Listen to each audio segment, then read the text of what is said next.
જેમ મને થતા, હું કહેતી મમ્મી કેમ અડાય નહીં, તો એવું કહેતા કે હા એને ના અડાય આપણાથી એમ, પણ કેમ?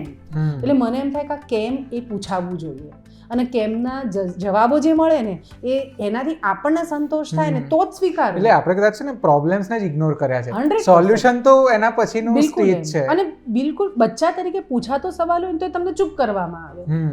હા, ધારો કે તમારે આને ન અડાય, ભરતરી છે તો તમારે માથે કપડું બાંધી અને પછી જ ગામમાં ફરાય. તમે કપડું બાંધ્યા વગર ગામમાં ફરો તો ગામના કોઈ પણ વ્યક્તિ તમને થપ્પડ મારી શકે ને કે કલ્યા તું મોટો થઈ ગયો, તું કેમ કપડું બાંધ્યા વગર ફરે છે. તો મને એમ થાય કે આમાં તમે થપ્પડ મારવા વાળાને તું મોટો થઈ ગયું છે એ કહેવા વાળો માણસ છે ને એ હીન છે.